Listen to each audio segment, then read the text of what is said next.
అనకాపల్లి జిల్లా నక్కపల్లిలో హోంమంత్రి వంకలపూడి అనిత ఆధ్వర్యంలో సైనింగ్ స్టార్స్ అభినందన కార్యక్రమం ఘనంగా నిర్వహించారు. ఇటీవల విడుదలైన 10వ తరగతి పరీక్షల్లో అత్యుత్తమ ఫలితాలు సాధించిన విద్యార్థులను సన్మానించారు. కార్యక్రమంలో అనకాపల్లి జిల్లా కలెక్టర్ విజయ్ కృష్ణన్, విద్యాశాఖ అధికారులు పాల్గొన్నారు.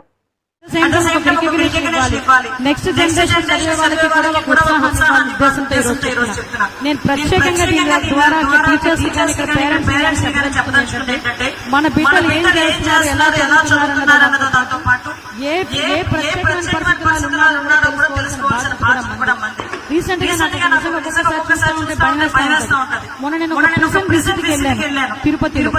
ప్రిజన్ విజిట్ వెళ్తే చాలా మంది ఖైదీలు అందరూ అలా నుంచున్నారు. నేను ఒక్కొక్క దగ్గరికి వెళ్ళి మాట్లాడుతున్నాను. నా కళ్ళు ఎందుకు ఒక అబ్బాయి మీద వెళ్ళింది. అబ్బాయికి హార్డ్లీ చూస్తే 20-21 సంవత్సరాలు ఉంటుంది. 20 ఉంటాయి. దగ్గరికి వెళ్ళి అంటే అబ్బాయి నెమ్మదిగా చీటింగ్ కేసు మేడం అన్నాడు. ఏం చదువుకున్నావు అన్నా, చదువుకున్న పిల్లడిలాగే కనిపిస్తున్నాడు. ఏం చదువుకున్నావు అన్నా, బీటెక్ ఫైనల్ ఇయర్ చేస్తున్నాను మేడం అన్నాడు. నా గుండు గుంచుని కొట్టుకుంది, గట్టిగా కొట్టుకోవడం మొదలు. ఏం చేసావురా అన్న అంటే ఈ లోపు మా జైలర్ వచ్చి చెప్తున్నారు, మేడం ఏం లేదు మేడం, ఒక అమ్మాయి ఈ అమ్మాయి రిలేషన్ లో ఉండేవారు. ఆ అమ్మాయి సూసైడ్ చేసుకుని చనిపోయింది మేడం. ఆ అమ్మాయికి 18 లక్షల ప్యాకేజ్ క్యాంపస్ ఇంటర్వ్యూలో, ఈ అబ్బాయికి 20 లక్షల ప్యాకేజ్ క్యాంపస్ ఇంటర్వ్యూలో. వీళ్ళిద్దరికి మధ్యలో ఏదో చిన్న క్లాష్ వస్తే ఆ అమ్మాయి సూసైడ్ చేసుకుని చనిపోవడం వల్ల వీడి మీద ఎవిడెన్స్ సూసైడ్ కేసు ఏర్పాటు చేసుకుని ఆ అబ్బాయి ఈరోజు జైల్లో ఉండే పరిస్థితి. ఒక్కసారి ఆలోచించుకోండి.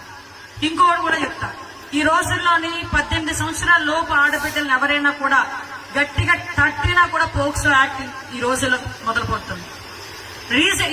నేను ఎందుకంటే యాజ్ ఎ హోమ్ మినిస్టర్ ఇలాంటి కేసెస్ చాలా చూస్తా. కొన్ని సందర్భాల్లో చిన్న పొరపాట్లు, చిన్న దాన్ని ఏమంటారంటే భావోద్వేగాన్ని ఆపుకోలేని పరిస్థితుల్లో వాళ్ళ జీవితాలు నాశనం చేసుకునే పరిస్థితులకి పిల్లలు వచ్చారు.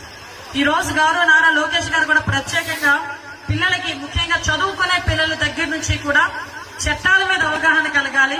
అదే విధంగా వాళ్ళకి హౌ టు లెర్న్ అనే కన్నా హౌ టు గ్రో అన్నది కూడా పుస్తకాల నుంచి రావాలి. ఈ రోజు పుస్తకాల్లో మా టీచర్ ఏం చెప్తే అదే కరెక్ట్, మా అమ్మ ఏం చెప్తే అది కరెక్ట్ కాదు. ఈరోజు పిల్లల పరిస్థితి అలాగే ఉంటుంది. మీరేం చెప్తారు, మీ అమ్మ ఇది తప్పమ్మా అంటే నీకు తెలియదు, మా టీచర్ ఇదే కరెక్ట్ అని చెప్పింది, నేను ఇదే మాట్లాడతాను అంటే ఈ రోజు టీచర్స్ మీద కూడా ఎంత బాధ్యత ఉందో ఒకసారి ఆలోచన చేసుకోవాలి. NDPS యాక్ట్స్, చిన్న పిల్లలు ఆ గాంజా ట్రాన్స్పోర్ట్ చేస్తే వచ్చే ఆ 10 రూపాయలకు, 20 రూపాయలకు, 1000 రూపాయలకు, 2000 రూపాయలకు జీవితాలు నాశనం చేసుకుని ఇళ్లలో కూర్చుని అంటే జైల్లో మగ్గిపోతున్న పరిస్థితి కూడా నేను చూస్తున్నా. మీరందరూ కూడా టాపర్స్, మీ అందరికీ కూడా ఒక గోల్ ఉండాలి, ఒక అచీవ్ అవ్వాలని తప్పనుండాలి. దీంతో పాటు ఎప్పుడు కూడా తల్లిదండ్రులు మనం ఏం చేసినా తల్లిదండ్రుల వెనకాల నుంచి ఒక ఆలోచన చేసుకోవాలి. రీసెంట్ గా మా తిరుపతి SP గారు ఒక మంచి ప్రోగ్రామ్ కండక్ట్ చేశారు. పోలీస్ డిపార్ట్మెంట్ లో 570 మార్కులు దాటి వచ్చిన పోలీస్ కానిస్టేబుల్ పిల్లల్ని పిలిచి వాళ్ళందరికీ కూడా క్యాష్ ప్రైజ్ ఇచ్చి ఇలాగే సన్మానం చేశారు మా తిరుపతి SP గారు. సో ఆ రోజు నేను చూస్తే నిజంగా చెప్పాలనిపించింది. పోలీస్ ఉద్యోగాలు అంటే పోలీస్ ఉద్యోగమే కాదు, ఏ ఉద్యోగమైనా అలాగే ఉంటుంది. అందులో కొంచెం పోలీస్ ఉద్యోగం అంటే ఇంకొంచెం టఫ్ జాబ్. ఒక హోంగార్డ్ కొడుకు, 2 కొడుకులు వచ్చాయి. ఒక అబ్బాయికి 10th క్లాస్ లో 582 మార్కులు వచ్చినాయి. ఇంటర్మీడియట్ లో ఇంకో అబ్బాయికి 982, 83 మార్కులు వచ్చినాయి.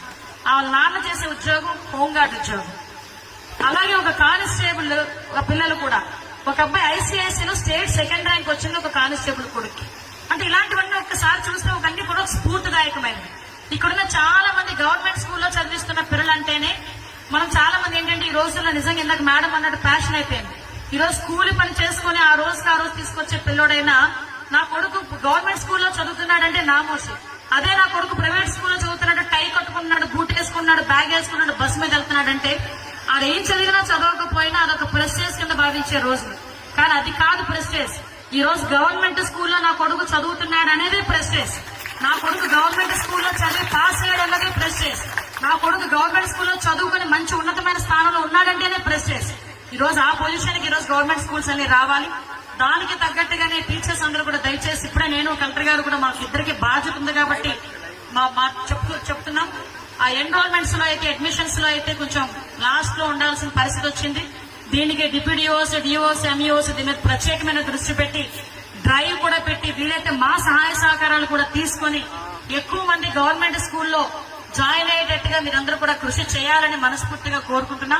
ఈ రోజు 10th క్లాస్ పిల్లలకి సైకిల్ ఇచ్చిన ఇప్పుడు మీకు ప్రోత్సాహకాలు ఇచ్చిన మీరు ఫర్దర్ స్టడీస్ కి ముందుకెళ్తారని నేను మనస్ఫూర్తిగా కోరుకుంటున్నా.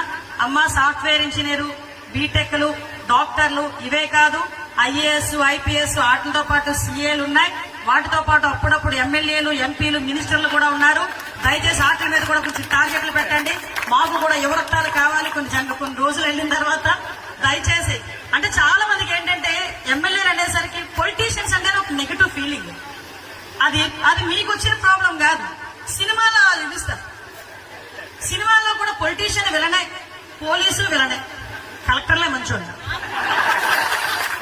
ఇది ఏ సినిమా చూడండి, కలెక్టర్ గారు చాలా నీట్ గా ఉంటారు. అక్కడ ఆ పోలీసుని విలనగానే చూపిస్తారు, అటు పొలిటీషియన్ ఇంకా పెద్ద విలనగా చూపిస్తారు. కాబట్టి దయచేసి ఆ పోలీసు టీవీలో చూపించినట్టుగా, సినిమాల్లో చూపించినట్టుగా పొలిటీషియన్స్ ఎవరు విలన్లు కాదు. మీ గురించి అహర్నిశలు పాటుపడే వాళ్ళమే మేము. దయచేసి మీ అందరు ఆశీర్వాదాలతో ఇక్కడ నుంచున్న వాళ్ళని, మీకు ఏదో చేయాలని తపంతో ఉండే వాళ్ళని. నేను కూడా మిమ్మల్ని అందుకే రాజకీయంగా ముందుకు రావాలనే ఉద్దేశంతోనే అసెంబ్లీలో ఎలా చేయాలి, అసెంబ్లీలోని ఎలా ఉండాలి, కనీసం ఎథిక్స్ నేర్చుకోవాలనే ఉద్దేశంతో ఆ రోజు మీ అందరికీ కూడా చాలా మందిని ఒక మాక్ అసెంబ్లీ చేసి అసెంబ్లీ ఎలా జరుగుతుందో కూడా స్టేట్ మొత్తంలో పిల్లలందరికీ కూడా చూపించే బాధ్యత గౌరవ లోకేష్ గారు తీసుకున్నారు. ఇంకొకటి కూడా రావాలి ఫ్యూచర్ లో, పిల్లలకి ఎలక్షన్ సిస్టమ్ కూడా తెలియాలి. ఇంతకుముందు నేను చదువుకునేటప్పుడు అయితే ఎలక్షన్ సిస్టమ్ ఉండేది, మాక్ ఎలక్షన్స్ కండక్ట్ చేయాలి. అప్పుడే పిల్లలకి ఎలక్షన్స్ అంటే ఎలా జరుగుతాయి, ఆ ఎలక్షన్ డ్యూటీలు ఎలా చేస్తారు, ఇవన్నీ కూడా తెలియాలి పిల్లలందరికీ కూడా. దయచేసి ఆ పరంగా ముందుకెళ్లాలని మనస్ఫూర్తిగా కోరుకుంటూ, ఇక్కడికి వచ్చిన వాళ్ళందరూ దయచేసి ఇక్కడ సన్మానం తీసుకొని పిల్లలందరితోని మా ఇద్దరికి